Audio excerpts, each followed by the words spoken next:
राधे राधे प्यारे भक्तों। आज हम सुनेंगे शुक्रवार संतोषी माता की व्रत कथा। शुक्रवार का दिन मां संतोषी को समर्पित है। इस दिन भक्तजन मां संतोषी की विधि व्रत पूजन करते हैं। इस पूजा के दौरान माता की आरती, पूजन और अंत में कथा सुनी जाती है। तो आइए हम सब भी मिलकर शुक्रवार के दिन की जाने वाली संतोषी माता की व्रत कथा सुनते हैं। पौराणिक व्रत कथा के अनुसार एक बुढ़िया थी। उसके 7 पुत्र थे। 6 पुत्र कमाने वाले थे और 1 पुत्र निकम्मा था। बुढ़िया 6 बेटों की रसोई बनाती, भोजन कराती और उन सब की बची हुई जूठन 7वें बच्चे को खिलाती। एक दिन वह पत्नी से बोला, देखो मेरी माँ मुझ पर कितना प्रेम करती है। वह बोली, क्यों नहीं, सबका जूठा जो तुम्हें खिलाती है। वह बोला, ऐसा नहीं हो सकता। मैं जब तक आंखों से न देख लूं तब तक मान नहीं सकता। उसकी पत्नी हंसकर बोली, देख लोगे तब तो मानोगे। कुछ दिन बाद त्योहार आया।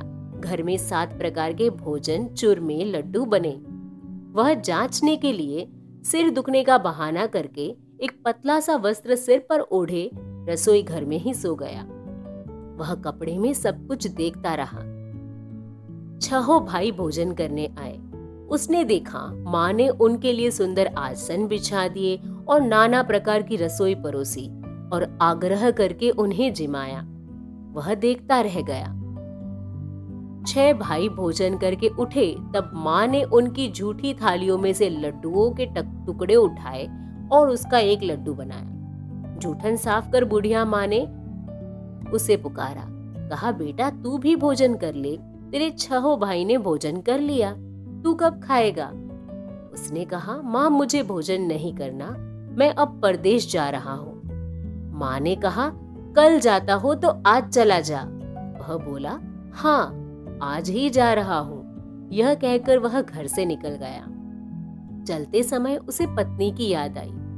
उसकी पत्नी गौशाला में उपले थाप रही थी। वहां जाकर बोला, हम जावे परदेश, आवेंगे कुछ काल, तुम रहियो संतोष से, धर्म अपनो पाल। उसकी पत्नी बोली, जाओ पिया आनंद से, हमारी सोच हटाए, राम भरोसे हम रहे, ईश्वर तुम्हें सहाय। 2 निशानी आपन, देख धरू मैं धीर, सुधीमती हमारी बिसारियो, रखियो मन गंभीर। वह बोला, मेरे पास तो कुछ नहीं, यह अंगूठी है सो ले लो और तुम मुझे अपनी कुछ निशानी दो। पत्नी बोली, मेरे पास क्या है, यह गोबर भरा हाथ।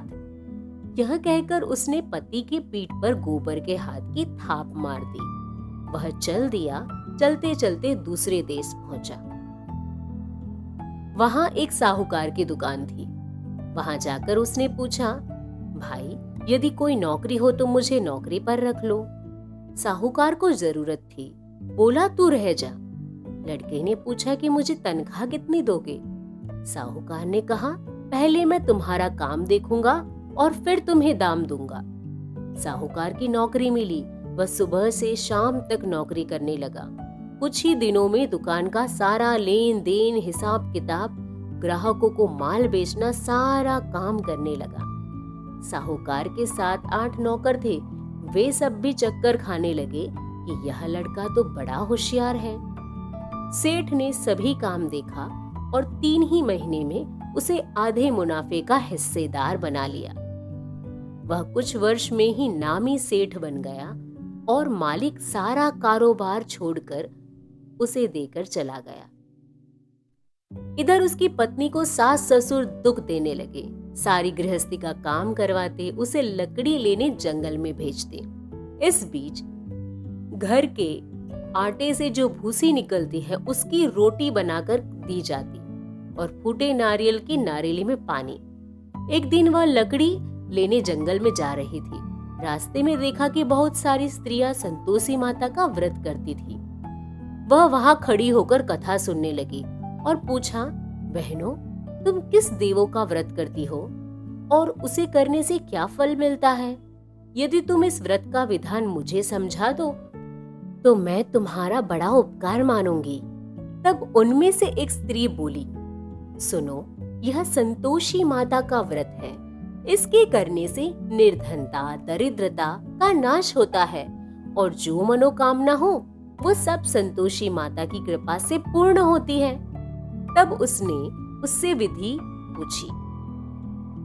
वह भक्तों ने बोला, 1.25 आने का गुड़ चना लेना, इच्छा हो तो 5.25 आने का या 1.25 रुपये का, सहूलियत के अनुसार लाना। बिना परेशानी और श्रद्धा से जितना भी बन पड़े सवाया लेना। प्रत्येक शुक्रवार को निराहार रहकर कथा सुनना। इसके बीच क्रम टूटे नहीं, यह ध्यान रखना। लगातार नियम पालन करना। सुनने वाला कोई न मिले तो घी का दीपक जलाकर उसके आगे या जल के पात्र को सामने रखकर कथा कहना। जब कार्य सिद्ध न हो तो नियम का पालन करना और कार्य सिद्ध हो जाने पर व्रत का उद्यापन करना। यदि किसी के ग्रह खोटे भी हो तो माता वर्ष भर में कार्य सिद्ध कर देती है। फल सिद्ध होने पर उद्यापन करना चाहिए, बीच में नहीं। उद्यापन में 2.5 सेर आटे का खाजा तथा इसी परिमाण से खीर तथा चने का साग करना। 8 लड़कों को भोजन कराना। जहां तक मिले देवर, जेठ, भाई बंधु के हो और न मिले तो रिश्तेदारों या पास पड़ोसियों को बुलाना। उन्हें भोजन करा यथाशक्ति दान दक्षिणा देकर माता का नियम पूरा करना। उस दिन घर में खटाई न खाना। यह सुन बुढ़िया के लड़के की बहू चल दी। रास्ते में लकड़ी के बोझ को बेच दिया और उन पैसों से गुड़ चना लेकर माता के व्रत की तैयारी कर आगे चली और सामने मंदिर देखकर पूछने लगी, यह मंदिर किसका है? सब कहने लगे, संतोषी माता का मंदिर है। यह सुनकर माता के मंदिर में जाकर चरणों में लोटने लगी। विनती करने लगी, हे माँ, मैं निपट अज्ञानी हूँ, व्रत के कुछ भी नियम नहीं जानती, मैं दुखी हूँ। हे माता, हे जगत जननी, मेरा दुख दूर करो, मैं तुम्हारी शरण में हूँ। माता को दया आई। एक शुक्रवार बीता कि दूसरे को उसके पति का पत्र आया और तीसरे शुक्रवार को उसका भेजा हुआ पैसा आ पहुंचा। यह देख जेठ जेठानी मुंह सिकोड़ने लगे। लड़के ताने देने लगे। काकी के पास पत्र आने लगे, रुपया आने लगा, अब तो काकी की खातिर बढ़ेगी। बेचारी सरलता से कहती, भैया कागज आवे रुपया आवे, हम सबके लिए अच्छा है। ऐसा कहकर आंखों में आंसू भरकर संतोषी माता के मंदिर में जाती और मातेश्वरी के चरणों में गिरकर रोने लगी। माँ, मैंने तुमसे पैसा कब मांगा है? मुझे पैसे से क्या काम है? मुझे तो अपने सुहाग से काम है। मैं तो अपने स्वामी के दर्शन चाहती हूँ। तब माता ने प्रसन्न होकर कहा, जा बेटी, तेरा स्वामी आएगा। यह सुनकर खुशी से बावरी होकर वह घर में जाकर काम करने लगी। अब संतोषी माँ विचार करने लगी, इस भोली पुत्री को मैंने कह तो दिया है कि तेरा पति आएगा, लेकिन कैसे? वह तो इसे स्वप्न में भी याद नहीं करता। उसे याद दिलाने के लिए मुझे ही जाना पड़ेगा। इस तरह माताजी उस बुढ़िया के बेटे के पास जा स्वप्न में प्रकट होकर कहने लगी, साहूकार के बेटे, सो रहा है या जागता है? वह कहने लगा, माता, सोता भी नहीं जागता भी नहीं हूँ, कहो क्या आज्ञा है? माँ कहने लगी, तेरे घर बार कुछ है कि नहीं? वह बोला, मेरे पास सब कुछ है, माँ बाप है, बहू है, क्या कमी है? माँ बोली, भोले पुत्र, तेरी बहू घोर कष्ट उठा रही है, तेरे माँ बाप उसे परेशान कर रहे हैं, वह तुझे देखने के लिए तरस रही है, तो उसकी सुध ले। वह बोला, हाँ माताजी, यह तो मालूम है मुझे, लेकिन कैसे जाऊं? परदेश की बात है, लेन देन का कोई हिसाब नहीं, कोई जाने का रास्ता नहीं समझ आता, कैसे चला जाऊं? माँ कहने लगी, तो मेरी बात मान, सवेरे नहा धोकर संतोषी माता का नाम ले, घी का दीपक जला, दंडवत कर और दुकान पर बैठ जा। देखते देखते सारा लेन देन चुक जाएगा, जमा का माल बिक जाएगा, सांझ होते होते धन का भारी ढेर लग जाएगा। अब बूढ़ी की बात मानकर वहां नहा धोकर संतोषी माता को दंडवत कर घी का दीपक जलाकर दुकान पर चला गया। थोड़ी देर में रुपये देने वाला आया। हिसाब होने लगे। कोठे में भरे सामान के खरीदार नकद दाम देकर सौदा करने लगे। शाम तक तो धन का भारी ढेर लग गया। मन में माता का नाम लेकर यह चमत्कार देखकर वह खुश हो गया और घर जाने के लिए गहना कपड़ा सामान खरीदने लगा। यहाँ काम से निपट तुरंत घर से रवाना हुआ। उधर उसकी पत्नी जंगल में लकड़ी लेने जाती है। लौटते वक्त माताजी के मंदिर में विश्राम करती है। वह तो उसके प्रतिदिन रुकने का जो स्थान ठहरा धूल उड़ती देख वह माताजी से पूछती है, हे माता, यह धूल कैसे उड़ रही है? माता कहती है, हे पुत्री, तेरा पति आ रहा है। अब तू एक काम कर, इन लकड़ियों के 3 बोझ बना ले। एक नदी के किनारे रख और दूसरा मेरे मंदिर पर और तीसरा अपने सिर पर। तेरे पति को लकड़ियों का गट्ठर देख मोह पैदा होगा।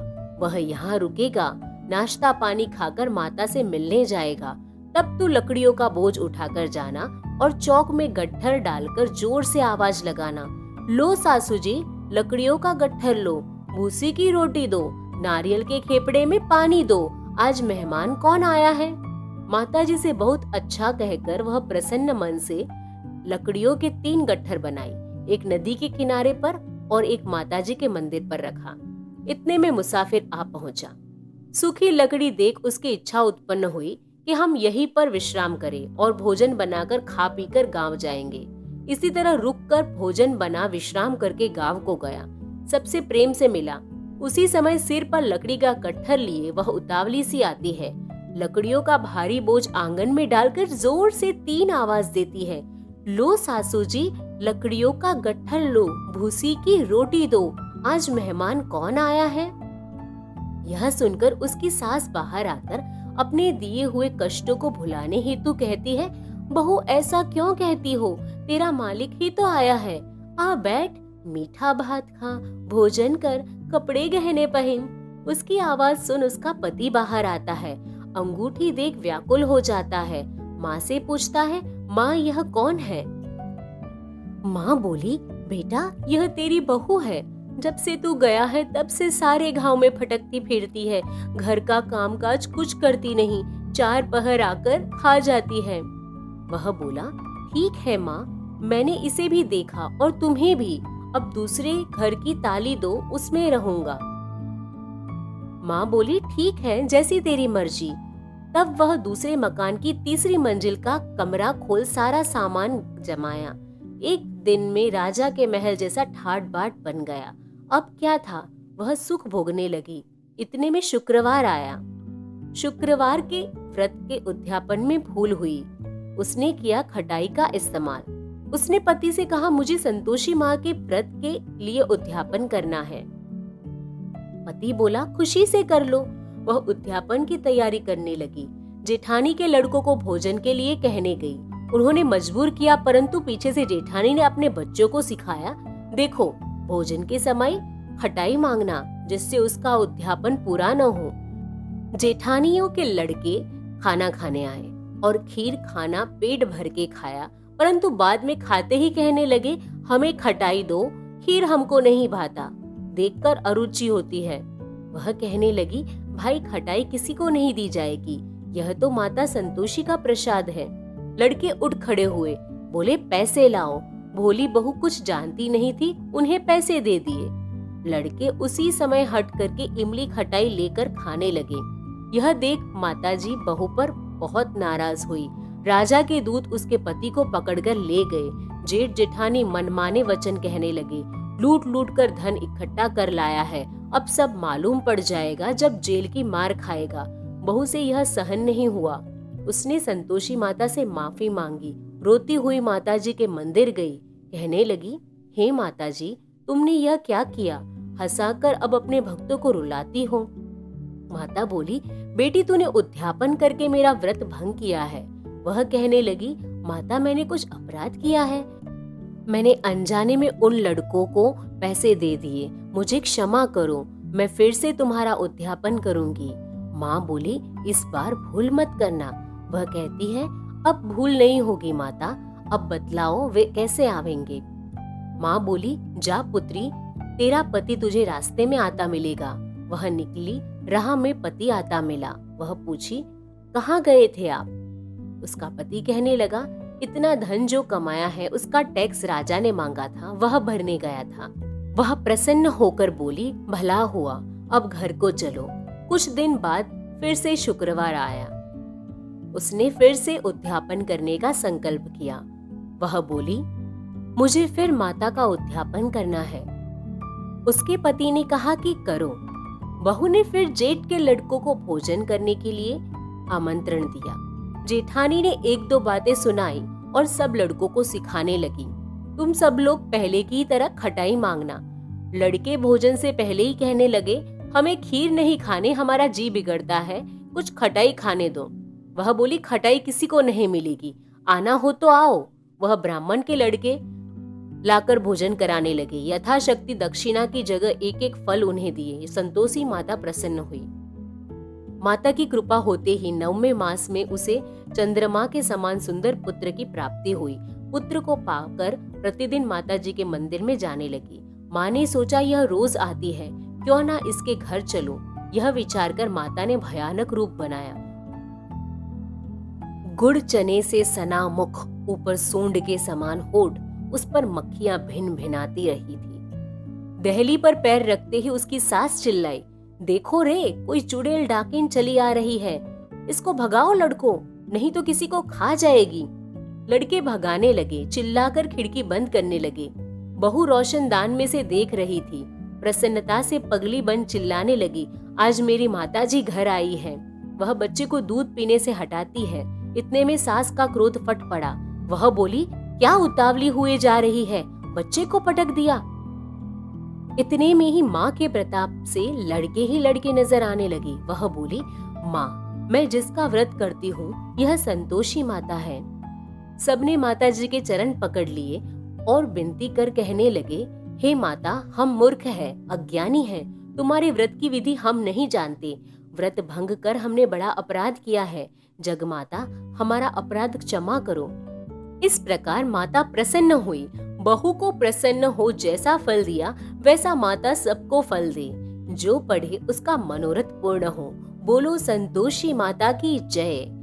अगर आपको यह कथा पसंद आई हो तो एक लाइक और शेयर जरूर कीजिए। अगर आप इस चैनल पर नए हैं तो इसे सब्सक्राइब करना मत भूलें। राधे राधे, धन्यवाद।